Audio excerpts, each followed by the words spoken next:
Shah Ismail, fundador safávida y constructor de identidad chiita, prólogó en El joven de Ardabil, que quiso ser signo.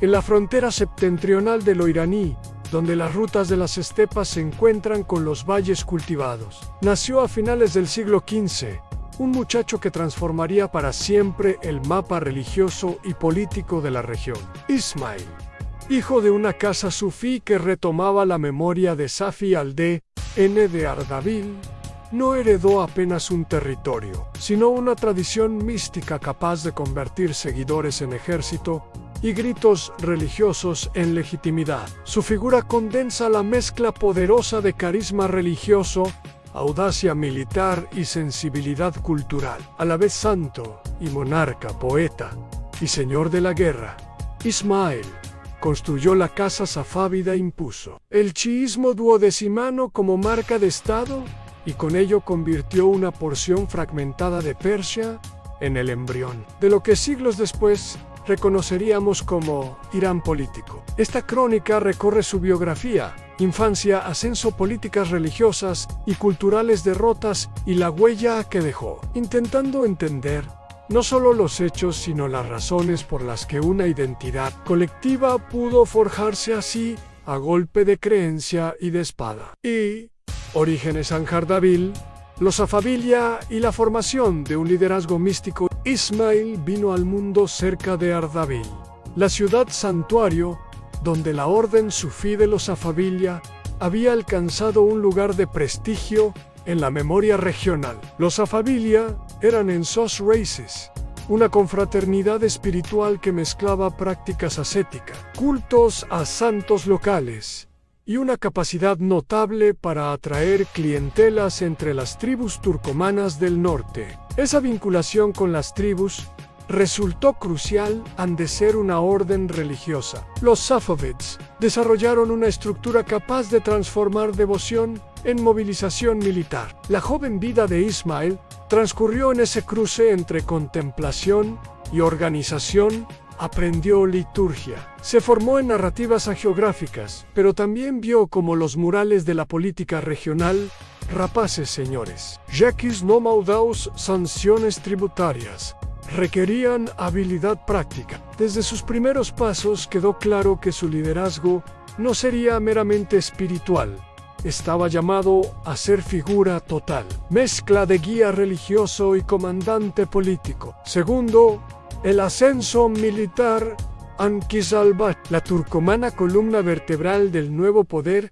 Si el sufismo proporcionó la aura, fueron las tribus turcomanas quienes aportaron la fuerza. Los Kizilbash, literalmente cabezas rojas por sus distintivos gorros, eran agrupaciones de guerreros tribales que se alinearon con Ismail gracias a promesas de botín, tierras y sobre todo a su carisma mesiánico. Movilizados por su devoción y por ventajas concretas, los Kizilbash constituyeron el núcleo duro de la nueva fuerza safávida. Con las bandas Kizilbash se abrió la posibilidad de transformar una orden religiosa en una dinastía territorial. A la sazón, la Persia del fin de la Edad Media estaba fragmentada en turcos aguzados en Anatolia y el Cáucaso, timúridas residuales y señoríos locales. La táctica de Ismail fue simple y efectiva: combinar la velocidad de las columnas tribales con objetivos políticos precisos, capturar plazas, imponer lealtad, atraer la nobleza local, hasta tener una base territorial suficientemente amplia para proclamarse Shah. Tercero, el año decisivo, 1501 en Tabriz. Proclamación y la elección de una religión pública. En 1501, con apenas veintitantos años, Ismail entró en Tabriz y allí se coronó. El gesto fue más que dinástico. Significó la proclamación de un proyecto de Estado. Una de sus decisiones más trascendentes fue declarar la fe duodecimana, el chiismo de los 12 imames, como religión oficial del nuevo reino. Hasta entonces, en gran parte de las tierras que hoy llamamos Irán, predominaba el sanismo. Imponer el chiismo por decreto fue una operación política deliberada. ¿Por qué esa decisión es clave para entender su obra? La adopción del chiismo ofrecía un instrumento de identidad colectiva que podía distinguir a su reino de los otomanos suníes y de otros rivales. Una forma de legitimar la dinastía con una genealogía espiritual. Los safávidas reivindicaban lazos místicos e incluso linajes que conectaban con la casa del imam. En la conversión no ocurrió de la noche al día. Fue programada con depósitos simbólicos, santuarios, ritos y con la inserción a menudo forzada de clérigos y prácticas chiíes. Cuarto, la tecnología de la legitimidad en mitos, genealogías y sufismo transformado en institución política. Ismail no solo impuso una confesión, construyó el andamiaje simbólico que la sostenía, promovió mitos fundacionales, versos, genealogías atribuidas, Helatus Agiographicus, y fomentó la idea de que el Shah era portavoz de la verdad chií. Esa maquinaria incluyó la cooptación de poetas y la composición de ceremonias públicas que afiataran la participación popular. Al mismo tiempo, la institución sufí se convirtió en mecanismo estatal. Lo que había sido fraternidad pasó a ser aparato político. La red de derviches, las cofradías y los santones locales se reordenaron bajo la autoridad real. La confluencia entre religión y poder fue expresiva y material. Desde la decoración de mezquitas hasta la fiscalidad aplicada a waqf, fundaciones pías, todo fue adaptado para sostener el nuevo régimen. Cultura, lengua y mecenazgo. An Ismail, poeta, y la construcción de la corte persa. Ismail no era solo guerrero, cultivó la cultura, escribió poesía con el lakav, Keyesh-Tei, compuso versos en turco y en persa, y desde su corte impulsó una vitalidad literaria que en adelante haría del persa la lengua de la alta cultura del reino. Aunque su base tribal era turcomana, el proyecto safávida abrazó la tradición persa como matriz civilizatoria. Masinas di poetas, promotor de artes suntuarias y patrocinador de talleres de artesanía que hoy asociamos con el florecimiento del arte islámico en Persia. El efecto fue doble. Internamente, creó símbolos de orgullo y continuidad cultural. Externamente, ofreció al mundo islámico a una Persia restaurada como faro literario y estético. Ismail entendió que la imagen cultural seducía tanto como el ejército era otra forma de imponer autoridad. Sexto, política administrativa en tribus y burocracia, tensiones inherentes.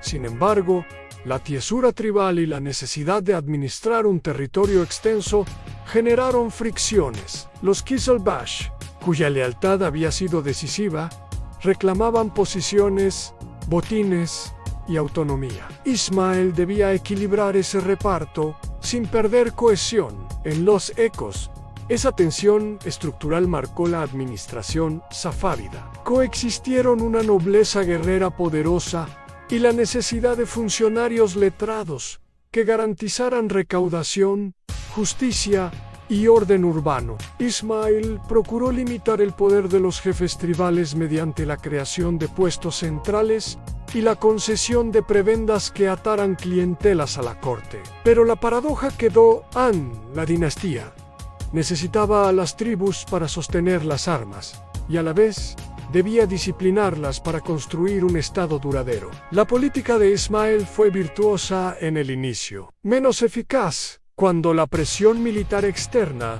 aumentó. Séptimo, Chaldirán, 1514, en el choque con los otomanos y la lección del poder de fuego. El equilibrio se quebró en la llanura de Chaldirán. En 1514, el joven Shah se enfrentó a la maquinaria militar del Imperio Otomano, dirigida por Selim, y a la batalla fue, en muchos sentidos, la primera gran prueba estratégica del nuevo Estado frente a la caballería tribal y las tácticas de choque. Los otomanos ofrecieron pólvora, arcabuces y artillería organizada. La derrota de Ismail fue contundente. Fue herido, su prestigio militar sufrió un golpe severo y varios territorios fronterizos quedaron comprometidos. Chalderón marcó una enseñanza crucial: el genio religioso y la valentía no son suficientes contra tecnologías militares que reorganizan el orden del combate. Más aún, la derrota tuvo efectos políticos internos. El aura de invulnerabilidad del Shah se resquebrajó y la necesidad de reorganizar el aparato militar y administrativo se volvió urgente. Para Ismail la batalla fue humillante. Para la historiografía, la prueba decisiva de que la modernidad militar impondría límites a las dinastías tradicionales. Octavo, reacción, paranoia y reconfiguración del régimen tras Chaldiran. Tras la derrota, Ismail cambió su conducta. Se volvió recluso, más religioso en su comportamiento y menos dispuesto a exponerse públicamente. Internamente, aumentó la represión contra opositores y la centralización del poder en torno a su persona. La derrota fomentó igualmente la búsqueda de soluciones prácticas a intentos de modernizar el ejército, reordenación de reclutamiento y, sobre todo, una mayor atención a la administración fiscal para financiar el necesario armamento. No obstante, los recursos del reino eran limitados y las resistencias internas tribales y regionales dificultaron cualquier transformación rápida. Ismail gobernó los años siguientes con cuidado, alternando campañas locales con consolidación interna, pero la sombra de Chaldiran nunca desapareció por completo. Noveno, relaciones exteriores en Europa, Asia Central y las complejas alianzas de frontera. Ismail no vivió aislado. En su política exterior fue tentativa de construir equilibrios frente a enemigos y socios. Buscó alianzas tácticas contra los otomanos y recibió misiones diplomáticas europeas que veían en Persia un aliado potencial contra el Imperio Otomano. Hubo intercambios ceremoniales, misivas y ofertas de coordinación militar. En términos prácticos, la distancia geográfica y las diferencias de intereses impidieron una alianza sostenible, pero la gesticulación diplomática fue significativa. Mostraba que Ismail proyectaba su reino más allá de las fronteras regionales. Al mismo tiempo, la presión de los uzbecos en el noreste y las complejas redes tribales exigieron que Ismail mantuviera un equilibrio entre campaña y gobierno. Las fronteras del nuevo reino eran fluidas. Su consolidación dependió de la habilidad para negociar, coaccionar y, cuando fue necesario, derrotar a rivales locales. Muerte en 1524 y la sucesión Antomaspi y la transmisión de la revolución safávida. Ismail murió en 1524. Su fin dejó en manos de su hijo Tomás P., entonces todavía joven, la tarea de sostener un proyecto que había logrado transformaciones profundas, pero que también arrastraba contradicciones internas. La transición fue compleja en asegurar la lealtad de las tribus, reorganizar las estructuras administrativas y enfrentar la persistente amenaza otomana. Tomás P. heredó tanto la grandeza simbólica como las fragilidades materiales del reino. La muerte de Ismail no borró su huella. La conversión impuesta al chiismo, la identidad cultural que se forjó en su tiempo, los símbolos de la corte y la memoria poética perduraron. Las decisiones fundamentales que tomó, sobre todo la imposición del chiismo como religión estatal, cimentaron el carácter distintivo del Irán moderno. Epílogo a la creación de una identidad y el legado duradero. Valorar a Ismail exige moverse entre dos planos. En lo inmediato fue un conquistador formidable, un organizador de lealtades y un líder religioso carismático. En lo estructural, fue el agente que decidió que el territorio que gobernaba se identificara con una confesión particular. Ese acto, hacer del chiismo duodecimano la marca pública del reino, fue su contribución histórica más decisiva. No solo transformó las prácticas religiosas, sino que forjó una frontera simbólica y política con los grandes imperios suníes de su entorno. Su legado es ambivalente. De un lado, la modernidad cultural safávida, revalorización del persa, mecenazgo de las artes, impulso literario. Del otro, un Estado sostenido, en parte por la violencia, en parte por instituciones débilmente desarrolladas y en constante tensión con las tribalidades que lo habían encumbrado. La dinastía que fundó daría, siglos más tarde, a Irán su núcleo identitario en lengua, religión y memoria política. Legado político y cultural. Ismail estableció, en suma, el marco sobre el que se construiría la nación iraní, la centralidad del chiismo como signo de pertenencia colectiva y la idea de un estado persa distinto de sus vecinos otomanos y uzbecos. Culturalmente impulsó una corte literaria y artística que promovió la lengua persa y el refinamiento estético. Políticamente dejó enseñanzas duras a la imposición religiosa.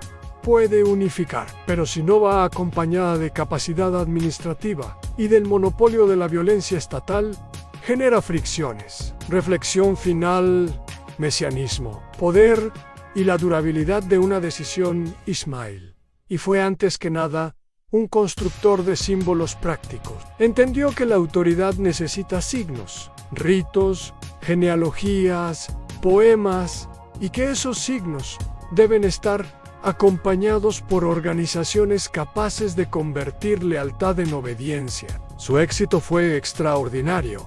En pocos años transformó su base tribal en una dinastía que rediseñó religiosamente un territorio ancho. Su fracaso relativo fue la incapacidad de neutralizar completamente las tensiones estructurales que él mismo había producido. Tribus poderosas, necesidad de modernizar el ejército y los límites de la economía rural. El resultado fue una dinastía duradera, pero siempre tensionada. Cierre definitivo: el Shah místico que escribió una nación. Shah Ismail, y murió joven en años de su reinado. Pero su decisión fundacional, la conversión del espacio iranio al chiismo duodecimano, sigue siendo el hecho político más perdurable de su obra. Fue santo, poeta y monarca. Fue vencedor y derrotado. Creó rituales de Estado y dejó un tejido cultural que alimentaría a generaciones. Lo que hizo fue convertir un proyecto religioso en proyecto estatal, desde Ardabil hasta Tabriz, desde las canciones de los dervishes hasta las liturgias oficiales. Su huella está inscrita en la geografía íntima de Irán.